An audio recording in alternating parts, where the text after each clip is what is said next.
tal, Femlovers? ¿Cómo están? ¿Cómo estás? Me da mucho gusto saludarte y darte la bienvenida a esta nueva emisión de Feminismos en Corto, sin tanto rollo. Es la número 147.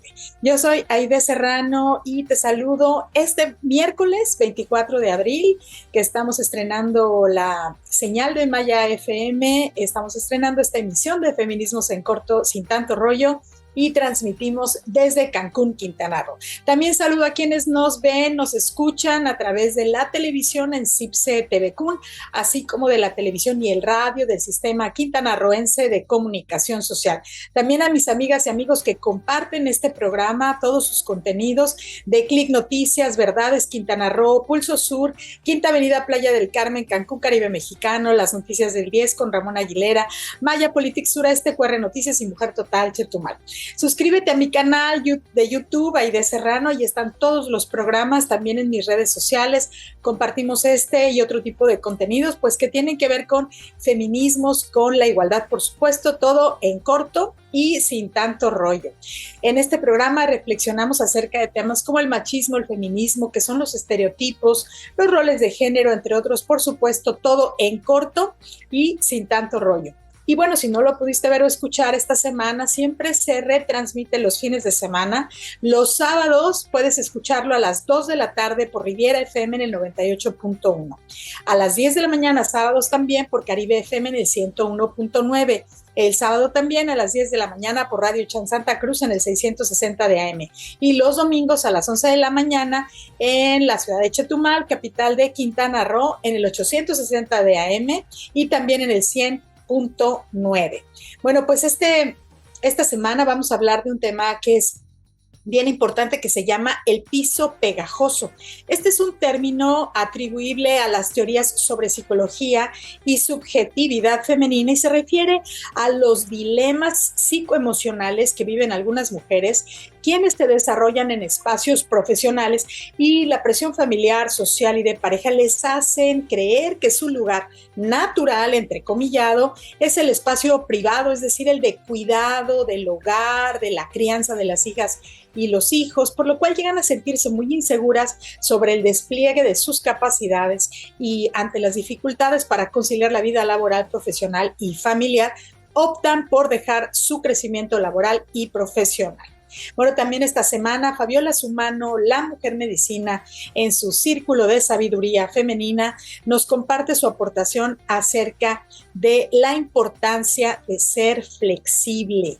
Qué importante esto, que sería lo contrario de esta rigidez y tal vez esta a veces resistencia que tenemos a los cambios en la vida. ¿Y qué es la vida sino un cambio constante? Muy interesante el tema que aborda Fabiola Sumano esta semana. Y también, bueno, en la entrevista estelar de Feminismos en Corto, sin tanto rollo, tenemos una entrevista con la doctora Patricia Chandomí. Ella acaba de publicar su más reciente libro que se llama Revolución Armada de Palabras. Y bueno, por ese motivo conversé con ella aquí en Feminismos en Corto, sin tanto rollo, y aborda temas interesantísimos como este término que se llama tierra quemada. Estoy segura que te va a interesar muchísimo. Esto es Feminismos en Corto, sin tanto rollo. Comenzamos.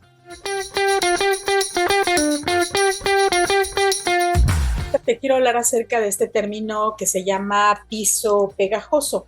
Y bueno, son términos acuñados sobre todo por las feministas, por las teóricas feministas, las estudiosas del género, para explicar lo que sucede con muchas mujeres, en este caso, que ya se incorporaron al ámbito laboral y lo dejan o tienen dificultades para avanzar. ¿Por qué es eso? No tiene que ver solamente con sus capacidades, fíjate. Tiene que ver con este piso pegajoso. Y este es un término atribuible a las teorías sobre psicología y subjetividad femenina y se refiere a estos problemas, esta problemática psicológica, emocional que viven algunas mujeres quienes ya se desarrollan en espacios profesionales, políticos, públicos, de liderazgo. Y la presión familiar, social y de pareja les hacen creer pues que están equivocadas y que tienen que regresar a lo que es su lugar natural, que no tiene nada que ver con la naturaleza. Y este lugar, pues obviamente, donde quieren que nos quedemos las mujeres es en el hogar, al cuidado de las hijas y de los hijos, haciendo todas las tareas de cuidados y de crianza sin cobrar un peso. Y entonces las mujeres con esta presión, ¿verdad?, llegan a sentirse inseguras sobre el despliegue de sus capacidades y al tener tantas presiones y tantos problemas para conciliar la vida laboral, profesional y familiar, pues ¿qué es lo que hacen? Terminan renunciando a sus carreras profesionales, a sus sueños, a su crecimiento laboral y profesional. Bueno, este término es de mucha utilidad en el diseño y planeación de cualquier acción que implique un diagnóstico o incidencia con mujeres para impulsar su empoderamiento y la igualdad, ya que plantea estrategias que propician procesos de corresponsabilidad, confianza, autodeterminación y potenciación de capacidades. Bueno, para comprender un poco más este término, vamos a ver a continuación este video de un grupo feminista de Uruguay que nos explica cómo está la situación allá. Al regresar, vamos a ver la colaboración de Fabiola Sumán. En 1978, en Estados Unidos, una mujer llamada Marilyn Louden participó junto a otras de una mesa redonda para hablar de sus carreras laborales. La mayoría argumentaba que, si dentro de sus trabajos no ascentían, era por una cuestión de mérito propio. Pero Louden discrepó y acuñó un término que escuchamos hasta ahora, el del techo de cristal. Para Louden, la razón era cultural y no personal. Decía que había barreras invisibles que impedían que las mujeres ascendieran en las escalas jerárquicas dentro de las organizaciones que integraban. La frase quedó un poco olvidada hasta que en 1986 la retomó el diario The Wall Street Journal en un artículo y el tema comenzó a hacer foco de las políticas de igualdad de género. 42 años después, algo se avanzó, pero no tanto como quisiéramos. Entonces, ¿cuáles son esas barreras que impiden que el promedio de las mujeres avancen en sus lugares de trabajo? Se trata de sesgos y prejuicios que se arrastran de generación en generación y que a veces, de tan invisibles, parecen inexistentes. Los tienen los hombres, pero también los tenemos las mujeres. Es, por ejemplo, creer que los hombres son los líderes natos, que las mujeres, si son madres, no van a estar enfocadas en su trabajo, que son demasiado emocionales y que no van a poder afrontar una situación de crisis, que no imponen respeto, que son blandas, que no saben negociar. Además, hay una doble vara.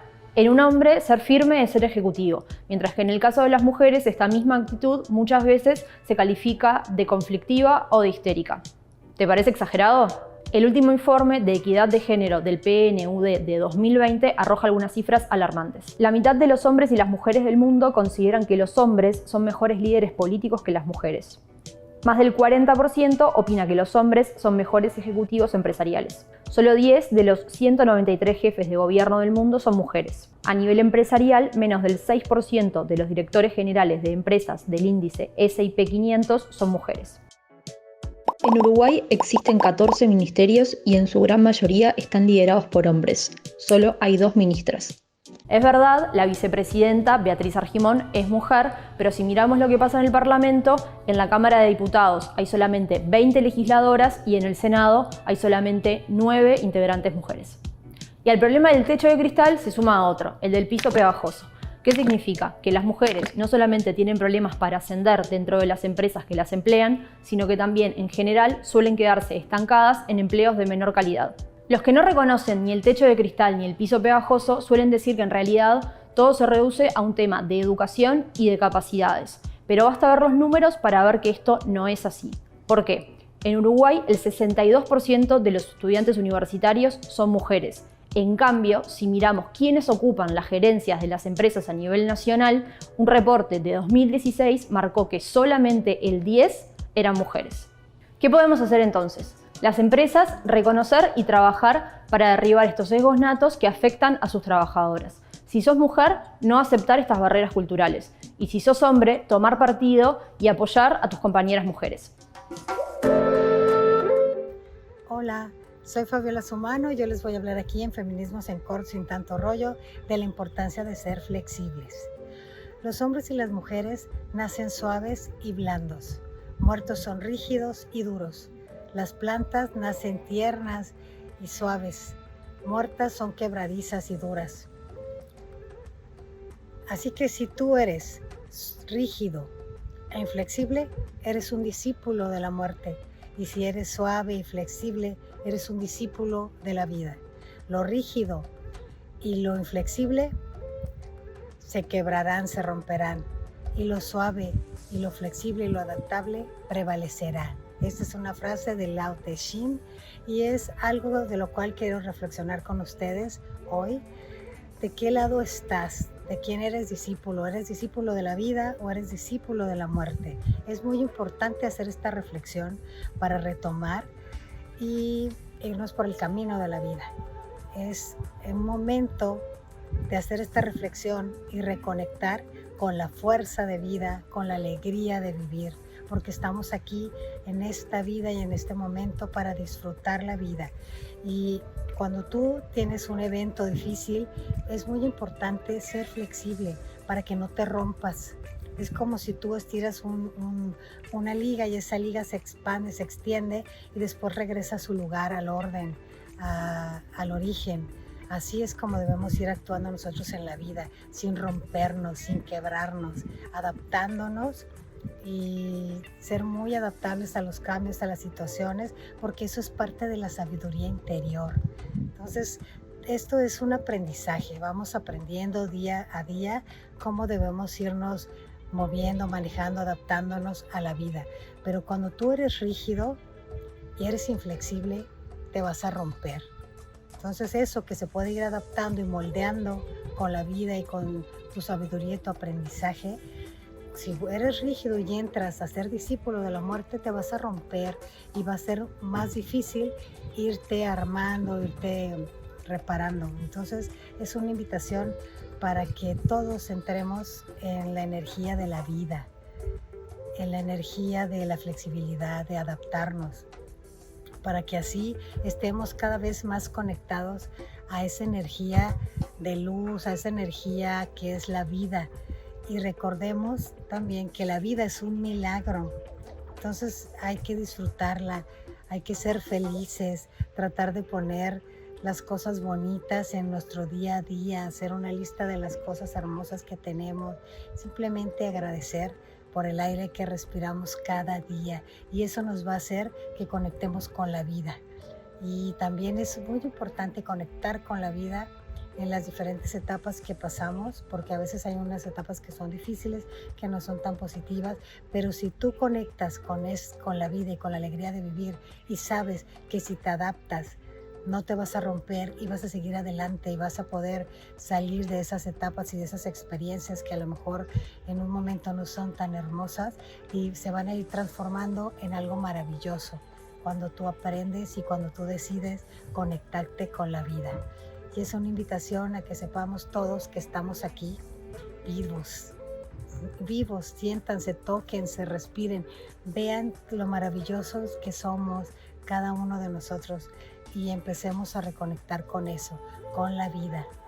Y van a ver cómo todo se va a ir transformando y vamos a ir avanzando de una manera diferente, con suavidad, con ligereza, como si actúen de una forma que ustedes van a sentir como cada paso que dan están avanzando en su vida, están recorriendo un camino, pero un camino hacia la vida. Cada paso que ustedes den, fíjense muy bien en sus pasos, porque los pasos son la forma en la que tú caminas por la vida. Entonces, cada paso que den, denlo con seguridad, con firmeza, con amor y con amor hacia ustedes. Reconecten con la alegría de vivir, con esa fuerza de vida que está dentro de nosotros.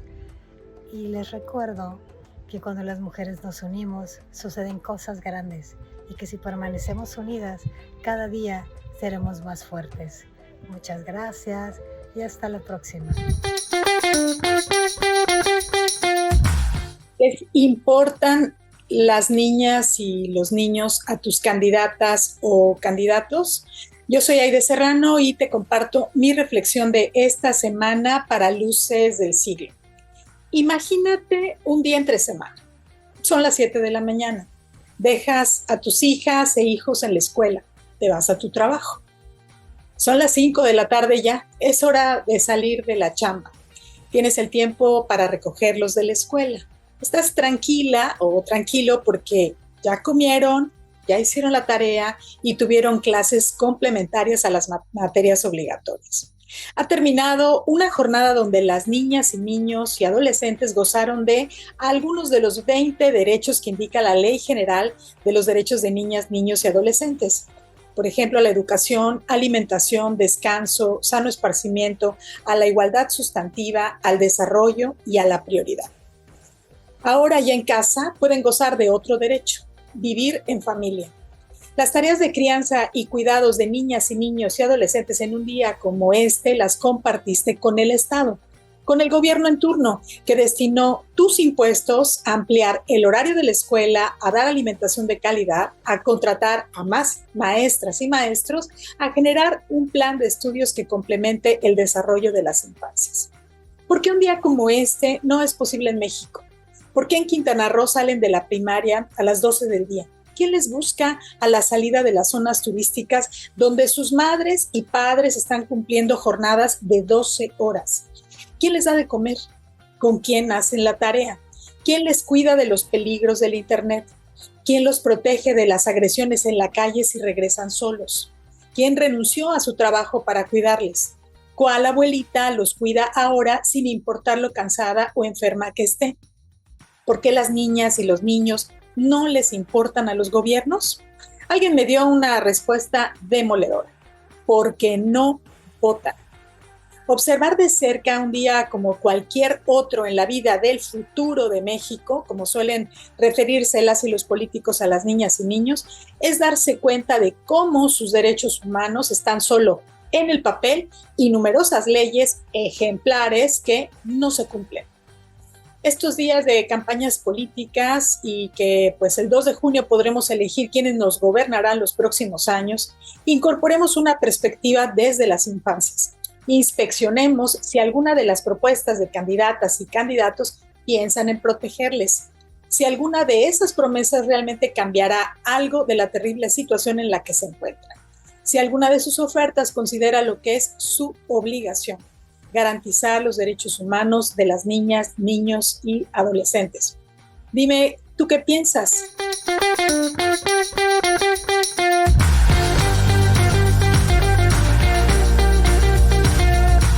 Ya estamos aquí en Feminismos en Corto sin tanto rollo y me da muchísimo gusto darle la bienvenida a la doctora Patricia Chandomí. ¿Cómo estás, doctora?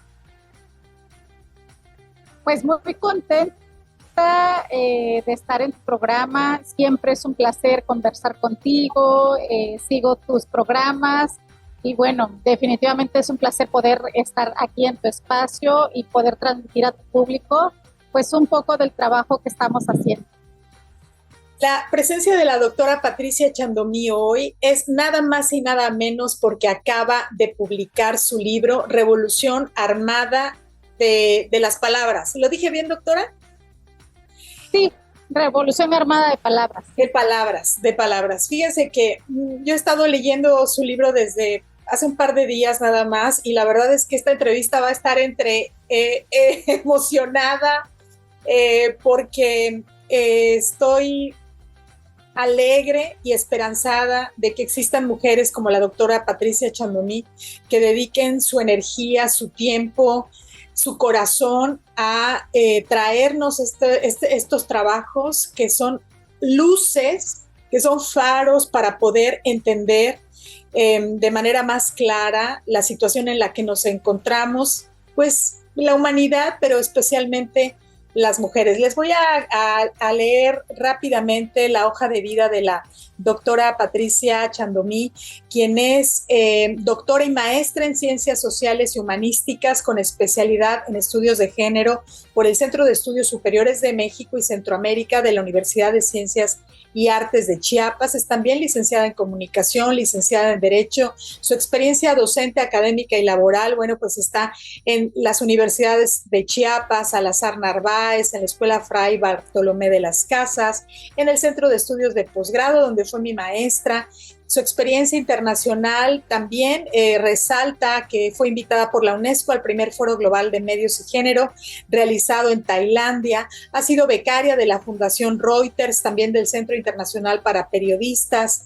Asimismo, ella ha participado como coautora del Programa Único de Capacitación en Perspectiva de Género y Derechos Humanos de la Alerta de Violencia de Género contra las Mujeres en Chiapas, autora del Diagnóstico de la Condición y Situación de Mujeres Indígenas, Rurales y Pobres de los 17 municipios de los Altos de Chiapas.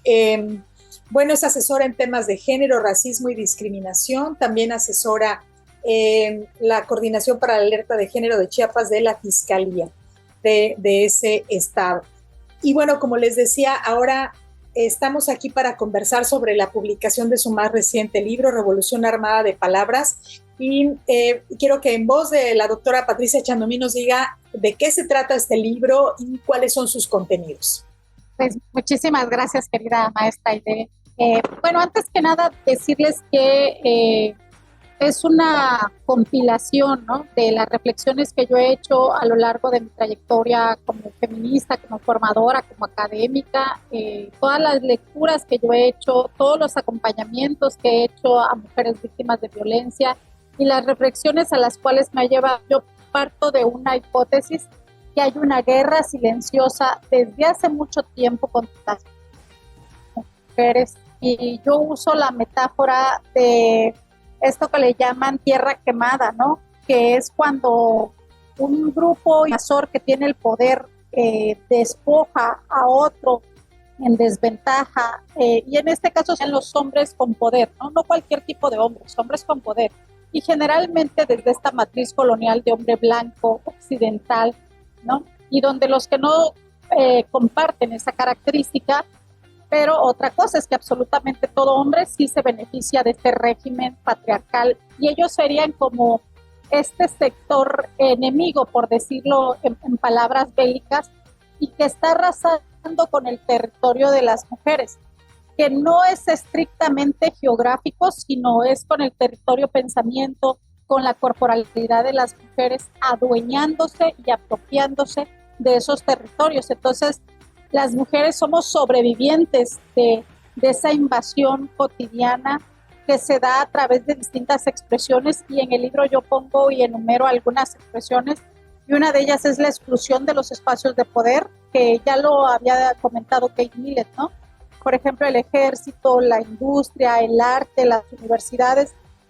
Y hoy en pleno siglo XXI, si bien las mujeres nos hemos incorporado de forma masiva a estos espacios, pues lo hemos hecho en espacios obreriles, ganando menos, con pocas posibilidades de mando y de reconstrucción desde una visión de las mujeres estos espacios. O sea, más bien tenemos que adaptarnos a cómo han funcionado desde una visión patriarcal. Eso es una expresión, la exclusión de los espacios de poder, la apropiación de nuestro cuerpo, la tiranía estética, el hecho que dice Marcela Lagarde que un 25% de nuestros ingresos, las mujeres que tenemos ingresos por trabajar, los invertimos en productos estéticos, y yo digo que se queda corta, es mucho más que eso, porque estamos hablando de maquillaje, por decirlo menos, pero luego es que emblanquecerse, depilarse, en fin, y cuánta energía perdemos las mujeres en ese tipo de situaciones, y también en aprender tutoriales de qué temporada, qué colores te quedan, qué ropa va a estar de moda, y eso nos resta energía para organizarnos, para reflexionar acerca de nuestra opresión. Esa es otra expresión de la violencia contra las mujeres, el silenciamiento de nuestra voz, cómo la literatura está basada en silenciar a las mujeres, en hacerlas ver cómo es literatura masculina, que es la que impera y que es la que más leemos, cómo nos usan a las mujeres como histéricas, desequilibradas, por una parte, o como esta jovencita que enamora con su belleza, bla, bla, bla. Pero nuevamente nuestro talento queda invisibilizado. Esa es otra expresión de la violencia contra las mujeres, el que nos estén silenciando la voz.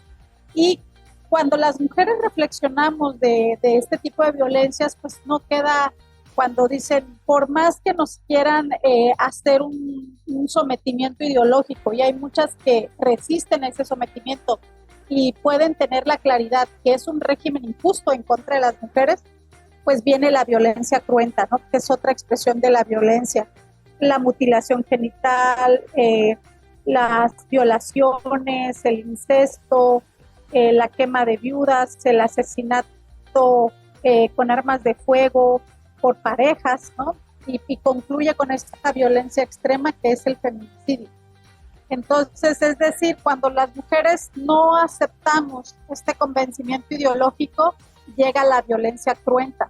Y aparte está la violencia estructural, ¿no? Como la estructura de manera histórica y universal, porque el patriarcado es universal, pues sigue oprimiendo a las mujeres. Y a diferencia de otros grupos oprimidos, como podrían ser las poblaciones originarias, las poblaciones afrodescendientes, las mujeres no tenemos un territorio propio. O sea, si hoy tú, maestra Aide, si hoy yo o alguna de nuestras amigas estuviera huyendo de la violencia, no hay un territorio exclusivamente de mujeres donde podríamos decirle, aquí vas a estar segura, ¿no? Porque fuimos confinadas en cárceles individuales, hago esa metáfora, llamada hogares, donde se ha promovido la rivalidad entre mujeres, la envidia entre mujeres, y los pocos espacios de sociabilización de mujeres, como son las iglesias y demás, es justamente para someter ideológicamente a las mujeres. Así, a grosso modo, de eso trata el libro. Trato de explicarlo con un lenguaje sencillo. Yo he dicho, es como el ABC de las teorías feministas y desde una perspectiva decolonial, pero gente que lo ha leído me dice, no es ningún ABC, esto ya es para gente que ha leído algo, que ya tiene una idea. Pero bueno, eso lo deciden las personas lectoras, no yo, pero mi propósito fue hacerlo sencillo, no sé si lo logré. Eso. Pues mira, yo que ya pude sumergirme en la lectura de Revolución Armada de palabras de la doctora Patricia Chandomí, que pude comprar en versión digital, lo cual también está increíble porque pues el costo no se incrementa con el envío, porque la doctora Chandomí está en Chiapas. Puedo decirte y te agradezco que el lenguaje es muy accesible, porque para quienes estamos interesadas en estos temas, pues tratamos de abrevar de filósofas, escritoras del milenio pasado, del siglo pasado, que no son muy sencillas. Te decía, estoy leyendo a Shulamit y realmente tengo que tomar espacios de descanso. En cambio, la lectura de Revolución Armada de Palabras es súper accesible, muy clara, y creo que te va desvelando claves de cosas que podríamos pensar que son normales, naturales y que son diversas formas de violentarnos. ¿Qué les dirías a esas mujeres que tal vez tienen alguna inquietud, que ya se dieron cuenta que no es normal el sometimiento, la violencia, que pudieran acercarse y encontrar algunas respuestas en Revolución Armada de Palabras en tu libro, doctora? ¿Qué les dirías?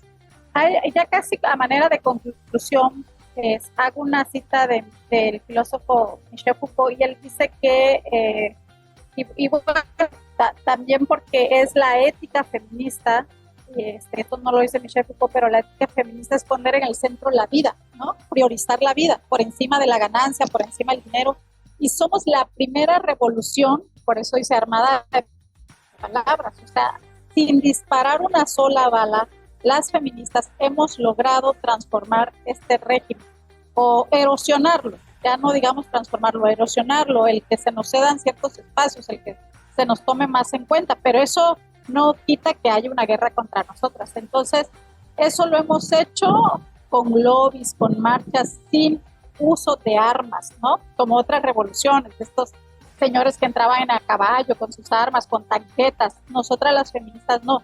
Pero eso nos ha llevado a que cada conquista de lucha nos lleve por lo menos 200 años, ¿no? Y que aún pasando 200 años, todavía los derechos políticos no estén bien cimentados. O sea, a pesar de que aparentemente ya los tenemos, ya los conseguimos, todavía hay no están a cabalidad. Hay nuevas violencias que se van filtrando en esos derechos.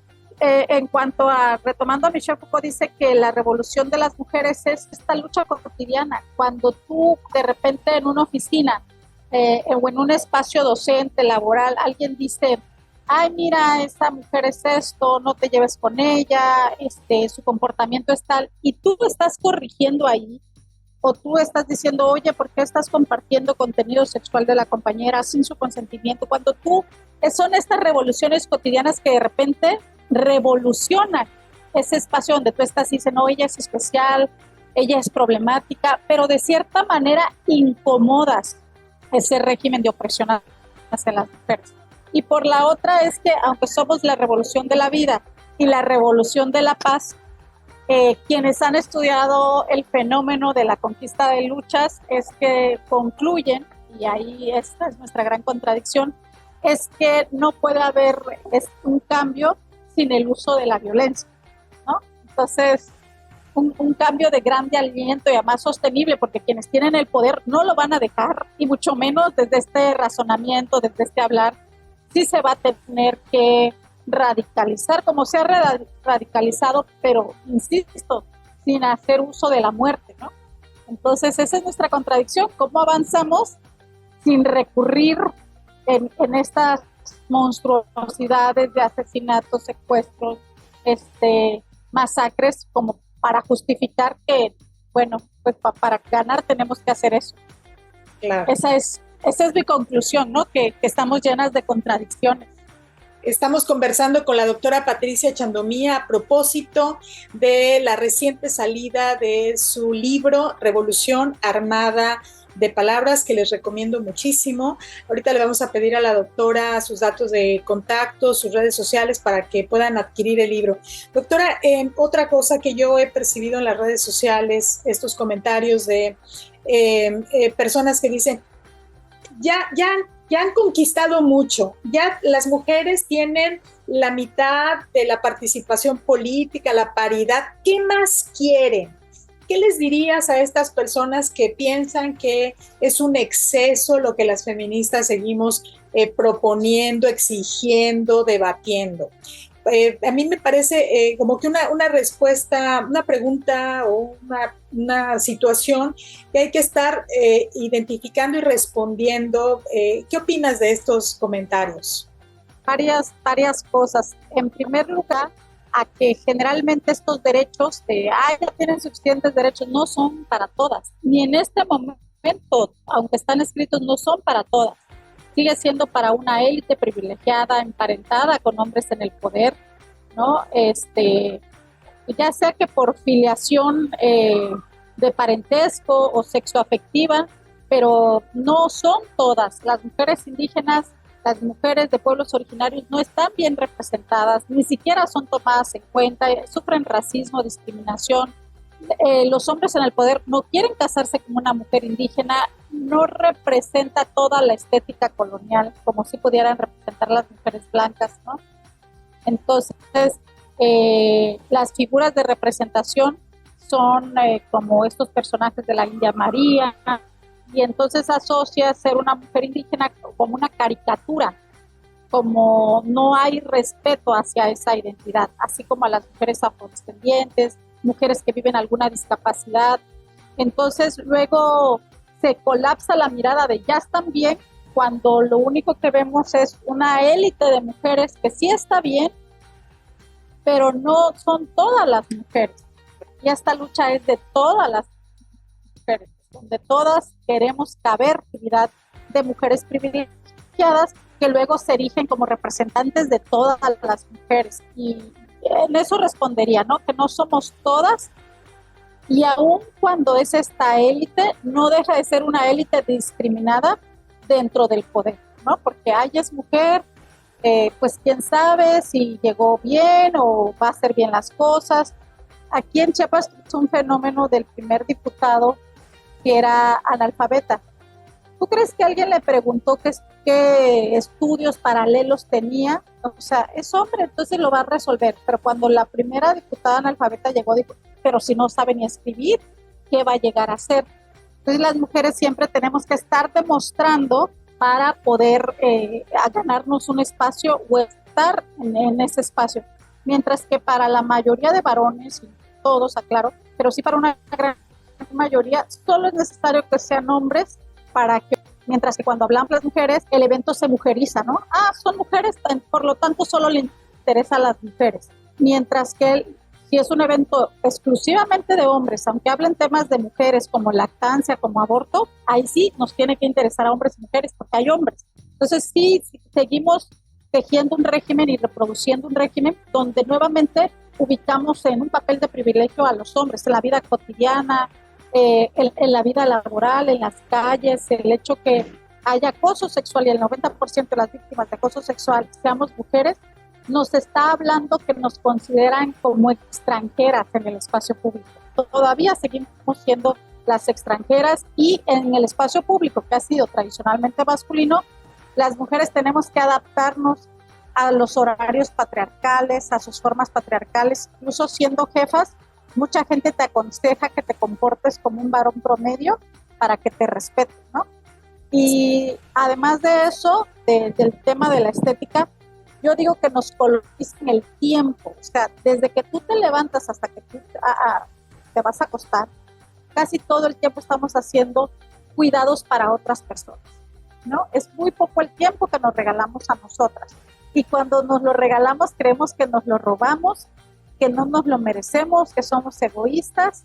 Y incluso cuando vamos al café con las amigas, cuando nos damos un masaje, he escuchado a mujeres que piensan que se autorrobaron, ¿no? Parte de su salario, de sus ganancias, lo que sea, por consentirse. Y todo esto es parte de la guerra contra las mujeres. Y a este tipo de personas que hacen estos comentarios, pues yo digo que ignoran mucho la profundidad del movimiento de mujeres. Estamos conversando con la doctora Patricia Chandomí. Vamos a una pausa y regresamos aquí a Feminismos en Corto, sin tanto rollo. Ya regresamos aquí a Feminismos en Corto, sin tanto rollo, conversando con la doctora Patricia Chandomí acerca de su más reciente libro, Revolución Armada de Palabras. Me interesa muchísimo que nos compartas esta perspectiva que le sumas a toda esta forma de entender esta guerra que se libra contra las mujeres, que tiene que ver con la colonización. Acabas de mencionar la colonización de nuestro tiempo, pero en realidad estamos colonizadas en otros aspectos. ¿Nos podrías hablar un poco más de esto? Hay una teoría que hace una fricción epistémica, ¿no? Porque generalmente nos han enseñado que la historia la escriben los vencedores y cómo hay muchos sucesos históricos que han invisibilizado el racismo, el clasismo, el patriarcado, como fue la invasión a América, que luego se rompió como conquista, ¿no? Y esta palabra conquista nos da la sensación o impresión o nos transmite la idea que son dos culturas diferentes y una se dejó seducir amablemente por la otra. Esa palabra está detrás de la palabra conquista, pero en realidad lo que hubo fue una masacre, una invasión, una persecución, tortura contra aquellas personas. Incluso en España, después de la invasión, se discutía si las personas encontradas en América eran personas o animales. Y Ginés Sepúlveda decía, son animales porque no conocen de propiedad privada y no conocen a Dios, a su Dios, ¿no? Y Bartolomé de las Casas decía, sí son personas, pero en un estadio de barbarie. ¿Quién nos lo enseñó eso, no? Y qué soberbia, qué ego tendrían que tener las personas para poder determinar si otras personas son personas o son animales. Y claro, como pasó con la población, la intervención de Bartolomé de las Casas, que luego la historia dice que su familia estaba involucrada en temas de venta de personas esclavizadas de África. Entonces decía, no, se pueden esclavizar y vender, pues ya mi familia se queda sin el negocio, ¿no? Porque estaban en el negocio de venta de personas de África. Entonces, bueno, como decimos, como haya sido, el resultado fue que sí se les dio el criterio de personas aquí, pero en un estadio de barbarie. Y desde ahí se nos enseñó que todo lo local es atrasado, es bárbaro, que no somos estéticos, ni bonitos, ni limpios, que todo lo que viene de fuera sí. Incluso esta estética se sigue conservando, o sea, ¿cuál es la cirugía más solicitada por las mujeres? La rinoplastia, y la gente no se está achatando la nariz. La gente, las mujeres principalmente, están buscando este modelo caucásico que nos sigue atravesando, y esta es la crítica colonial, ¿no? Como desde la matriz de invasión, que es Europa, y no es así como estar peleando con los europeos, no, pero no lo podemos invisibilizar, pues, y también tenemos que reconocer que el desprecio hacia lo moreno, hacia lo que es local, hacia otras formas de concebir el mundo, pues significa un poco en el pie, ¿no? Porque nosotras estamos aquí en América. Incluso si somos más problemáticas, hasta el hecho de llamarle América al continente también hace como un homenaje a una persona colonizadora. Y tendríamos que reinventar otra forma de conocimiento, y esta es la perspectiva decolonial que introduzco en el libro es una teoría de Latinoamérica, donde pensadores como Aníbal Quijano, Tardolander han hecho aportaciones de que mucho del pensamiento de la academia a nosotros nos obligan a dialogar con autores europeos, pero quienes están haciendo sus investigaciones no están obligados a leer a autoras latinoamericanas, ¿no? Y esta crítica al desprecio al cuerpo de mujeres latinas, ¿no? No sé, a mí se me ocurre, por ejemplo, las cholas bolivianas, las luchadoras, cómo no las ven como deportistas, ¿no? Sino como una especie de caricatura de alguien que me va a divertir, al vil estilo de la India María, ¿no? La candidez y hasta la ignorancia promovida, donde ellas no representan la belleza, la estética, y casi todos los varones, sobre todo que tienen poder, políticos, empresarios, deportistas, que empiezan su carrera con su esposa morena de barrio, terminan cambiándola conforme les va mejor con una mujer blanca, decía Calle 13, de apellido bonito. Ya sabemos cuáles son los apellidos bonitos en estos países coloniales. Y esta es la crítica que yo incorporo, ¿no? No como pensar que estamos en la misma situación, a nosotras nos atraviesan otras realidades, ¿no? Y eso, perspectiva, todo el trabajo que el Estado está dejando de hacer, le conviene a este régimen. Entonces el Estado se desatiende de las personas enfermas, de las personas de la tercera edad, de las infancias, y ese trabajo de cuidados lo terminamos haciendo las mujeres y sin una sola retribución. Sí, estamos conversando con la doctora Patricia Chandomí acerca de su libro Revolución Armada de Palabras. Nos estamos encaminando al final de esta conversación, querida doctora. La verdad es que, pues, yo te agradezco muchísimo que hayas hecho este libro. Para mí está siendo muy incómodo, muy enriquecedor. Me parece que se convierte en una lectura fundamental que yo quiero recomendarle a todas, a todos y a todes. Me parece esencial esta perspectiva decolonial. Seguramente nos incomodará muchísimo porque muchas de las cosas que pensamos que están bien en realidad nos perjudican, nos hacen muchísimo daño, van en detrimento de nuestra economía, de nuestras relaciones, pero son muy necesarias estas reflexiones y sobre todo esta propuesta que tú haces en Revolución Armada de Palabras. Quisiera que nos dijeras en dónde podemos encontrar el libro, cómo podemos entrar en contacto contigo, quienes estén interesadas o interesados.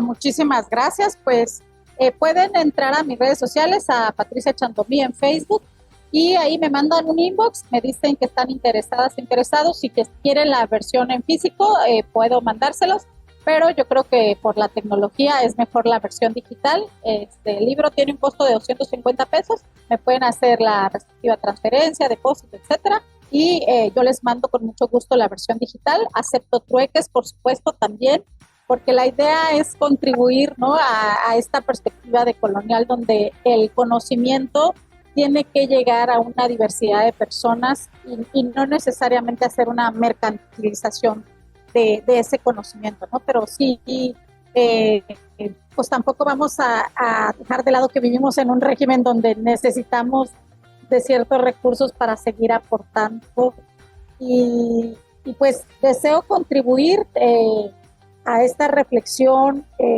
a personas que están poco involucradas o luego definitivamente hay escritoras que parece que están escribiendo en otro idioma muy complejo, como Judith Butler, la propia Shulamit Firestone, que sí hay que leerlas con mucha calma, y dices tú, en este momento de tanta premura, pues sí es necesario hacerle digerible y no tendríamos por qué hacerlo tan complicado.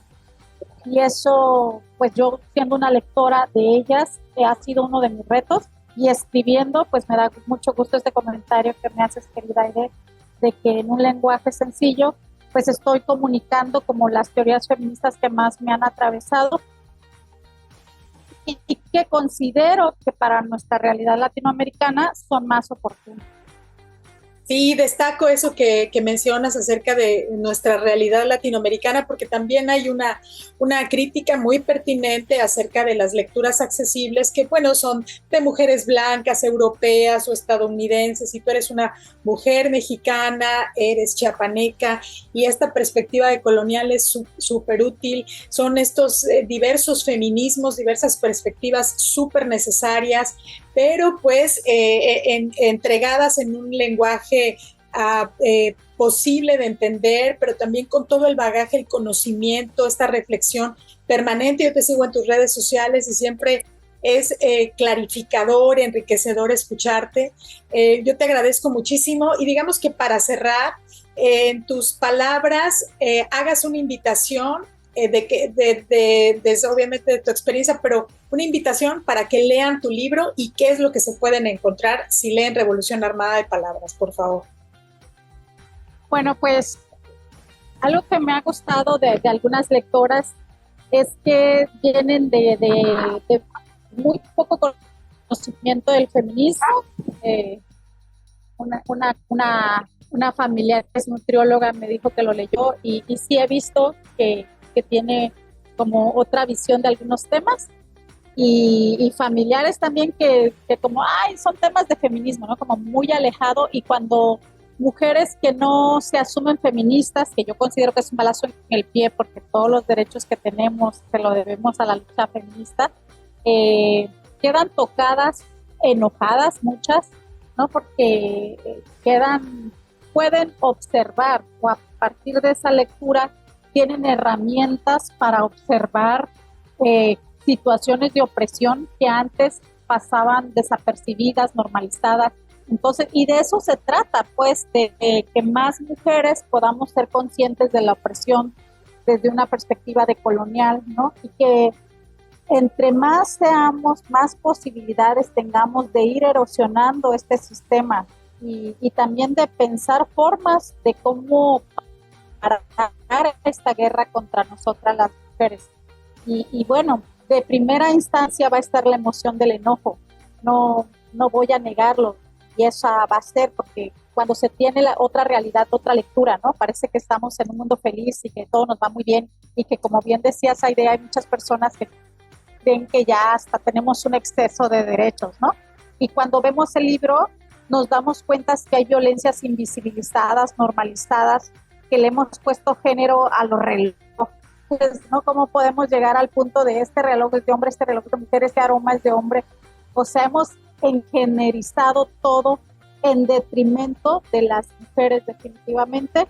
Y aquí es como darte cuenta de la opresión, pero no para que te quedes lamentándote, sino que para que participemos de imaginar y practicar posibilidades para erradicar estas opresiones en contra de las mujeres.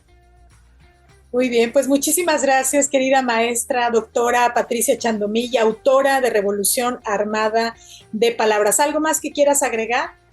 Pues agradecerte, me parece muy noble de tu parte que quieras compartir esta obra que te ha tocado, que te está tocando en las emociones, en la convicción, y compartirlo con tu público. Finalmente somos Sur-Sur, y estos intercambios académicos, pero también estas redes de apoyo entre mujeres, definitivamente son parte de la respuesta que andamos buscando para parar esta guerra contra nosotras las mujeres. Muchísimas gracias, querida Aide. Muchas gracias, querida Patricia Chandomí, por haber estado aquí. Te mando un fuerte abrazo. Estemos en contacto, que sea un gran éxito de compartir, de ventas también, porque bueno, el sistema capitalista nos obliga a tener dinero, hay que tenerlo, pero que llegue esta voz, esta reflexión tuya tan necesaria, tan actual y tan enriquecedora, también tan nueva en muchos sentidos, por lo menos para mí, que llegue a muchísimas mujeres para ir erosionando, me gusta mucho esa palabra, erosionando este sistema patriarcal que nos tiene pues en tanta desventaja, tanto dolor y tanta violencia. Muchas gracias, doctora. Te mando un fuerte abrazo. Hasta la próxima. final de la emisión de Feminismos en Corto Sin Tanto Rollo. Muchas gracias por haberme acompañado hasta aquí. Gracias a quienes también lo hacen posible cada semana. A Diego Ramírez en la edición de video, a Nesli Silva, José Ramírez, Silvia Peraza, Rocío Santos, Ramón Aguilar, Jesús Cruz Martínez, a Erika Fernández, directora general de Grupo Origen, a Jorge Sacramento, gerente general de CIPSE TVCUN, y Alma García, directora general del Sistema Quintanarroense de Comunicación Social. Idea original, dirección y producción, tu servidora Aide Serrano. Y recuerda, el feminismo no mata a nadie. En cambio, el machismo mata al menos a 11 mujeres cada día, tan solo en México. Muchas gracias y hasta la próxima.